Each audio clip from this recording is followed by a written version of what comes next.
Hi, my name is Leah Schneider, and I did my presentation and research on pesticides, and I specifically researched the question of do pesticides cause birth defects and other health problems, and I am for the yes or pro side. So a little bit of background information on pesticides because I thought I knew what they were before researching this, but I realized I was missing a little bit of key information. So pesticides are a type of chemical that are produced to kill or manage different types of pests. This can include anything like rodents like rats or mice, insects, fungus, or even weeds in your yard. And they have different names for each type, like pesticides, insecticides, or fungicides. And these were initially created for the use in crops or the agricultural world to keep pests away from the food that we would eat. And this would also lead to larger crop yields from keeping the pest away from more crops. So they're used in work or agricultural settings, but they can also be used in your home as well. And you probably have the type of pesticide in your home right now. This can include anything like disinfectants or spray to kill different types of bugs like wasps, or even to kill weeds in your yard. So chemical or synthetic pesticides that we normally use today were not used in the agricultural world until the 1900s. Natural pesticides were first used like salt or vinegar, and then there was a switch to using inorganic pesticides, and they would use things like arsenic or lead. And during this, there was a public scare of people being poisoned by the arsenic in apples, because apples are one of the produce that is heavily sprayed.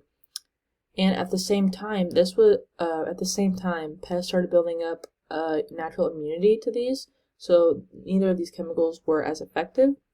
Then pesticides were used globally in the agricultural world by the beginning of the 1800s, but the synthetic ones we use today were not used until the 1930s, and now they're the most commonly used type of pesticide in the world.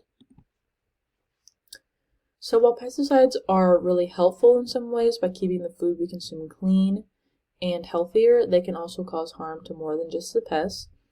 Pesticides have been found to be harmful to humans who come into contact with them, and they were identified as a possible human carcinogen by the Environmental Protection Agency in 1985. This is because there has been a lot of information and evidence brought forward and studies done that shows being around pesticides can bring many health problems or side effects, and these things can include things like physical, birth defects, rashes, dizziness, nausea, vomiting, or headaches. And prolonged or heavy exposure to these pesticides has also been proven to be deadly. In many underdeveloped countries, deaths that were brought on by these diseases due to pesticide poisoning and pesticide exposure has reached over 1 million people per year. And our environment is also heavily affected by the overuse of pesticides, and this can leave lasting and harmful effects. And while we may not notice it now, there's like a domino effect, and the more we use them, the more harmful it can be on our environment. And there is also surface water contamination from these pesticides, as well as food and soil contamination, because when we spray them on these crops, they get into the soil, and then when we plant new crops, the crops that are planted in that same soil can absorb the pesticides. And this toxicity can affect other organisms in our environment as well, not just the food. This can affect things like birds or fish or insects or etc. So birth defects have been linked to pesticide exposure in many studies, and Hawaii is experiencing this firsthand. Doctors in Hawaii noticed a big spike in birth defects in these past couple years, and their birth defect rate was 10 times higher than the national average. And major chemical companies in Hawaii spray 17 times more restricted use pesticides per acre than any field in the United States. And companies like DuPont Pioneer have locations all around Hawaii. And 27 schools in Hawaii are located within 1 mile of fields that spray these restricted use pesticides. And in the small town of Kauai, over 18 tons of chemicals were applied to these crops. When the crops are sprayed, they blow downhill to the town below them. And when this happens, residents have complained of their eyes stinging, having headaches, or nausea and vomiting.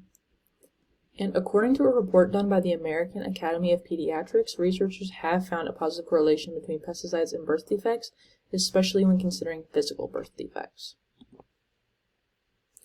So a study was done that linked pesticides to holoprosencephaly, and while pesticides can cause birth defects that present themselves after birth, things like ADHD or blood disorders or things like Alzheimer's, things like that, but they've also been linked to many physical birth defects. And holoprosencephaly is a physical birth defect that can kill the child in utero or shorten their lifespan greatly, and children with this birth defect usually do not live that long outside of the womb. And a study was done that did find positive correlation between people exposed to these pesticides and physical birth defects, and this was even more common with mothers who lived right next to crop fields that were normally sprayed. And then another major thing that is harmed by pesticides is the overall health of the human population. And in different parts of the world, people are exposed to pesticides through the foods they consume in different amounts. And pesticides have been found since then in human tissues, in human blood, and even breast milk. And this is just one sample of evidence to show how much of a massive impact pesticides have had on human health. So the United States uses 1.2 billion pounds of pesticides per year, and only 0.01% reaches the intended target, which is the bugs and the pests that are getting into these crops. And the rest of this ends up going to the food, our air, and even our water. And there are a lot of health risks associated with this besides physical birth defects, like I had mentioned previously, like skin, eye, and lung irritation. There's hormone disruption because the pesticides that we ingest can alter our DNA and cause hormone disruption, brain and nervous system toxicity, cancer, and even blood disorders. So some stakeholders in the issue. Two parties that come to mind first would be pregnant mothers and their unborn children, because certain pesticides can pose a direct threat to the fetus as well as the mother when exposed in certain amounts. Chemicals in pesticides can affect the child's development either in the womb, or these effects can present themselves later in the child's life. The nervous system of a developing child is constantly growing and extremely sensitive, and studies have shown that pesticides can affect their development. Mothers should be an advocate for their children and minimize all exposure when possible. This will benefit the mother and baby's overall health. Another stakeholder in this issue is the Environmental Protection Agency, and they have a big say in manufacturing and producing the pesticides, and they regulate what companies can and can do, and they oversee which pesticides can be used and mass-produced. So they are in charge of checking which pesticides are safest for human consumption and to be used on the crops that we eat.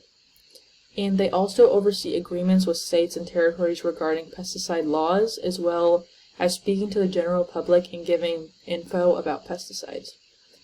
And they're a large stakeholder in this, so they want to be providing the information that looks best, as well as info that is most accurate and up to date. Unlike other companies that solely produce pesticides like Bayer or Syngenta, when I was doing my research, I was looking at the Bayer website because they are a major manufacturer and user of some of these chemicals, and nowhere in their website did they say that they mention anything of birth defects or harmful effects of these chemicals, because they want to look the best, and they don't want to have any negative information regarding the chemicals they use, so they would leave that out. And so, that's not a reliable source when getting information from there. So some potential solutions. The main way to limit pesticide side effects is to limit your overall exposure. And there are a few ways to do this and to help your immune system fight off these toxic pesticides. And this includes eating things like organic foods that don't use pesticides, and carefully washing your fruits and vegetables, really making sure you get all that as much residue and stuff off there as you can, and steer away from using household pesticides when pregnant, and limit your exposure or try to avoid it if you encounter them in your workplace frequently. People who work in close contact with pesticides like farmers and ag workers can also limit their exposure, and they have been advised to by the EPA, and they've been advised to wear protective gear like boots, gloves, things like that. And they can also this would also limit the amount of pesticides they take in, as well as stop them from bringing home these pesticides when they're done with work for the day. And in Hawaii, Hawaii residents have been fed up with the amount of pesticides being sprayed, or how much is used on their land, and they protested and have marched to stop the production and at least scale back the use of these harmful chemicals, especially around their schools. and they're still fighting this today. So a way to prevent the amount of pesticides used is to speak up. So talk or get in contact with local government officials, or talk about it with people in your community if you're worried about your pesticide exposure. That is a good way to stop the use of massive amounts of chemicals. So thank you guys for watching, and I hope you found this informational, and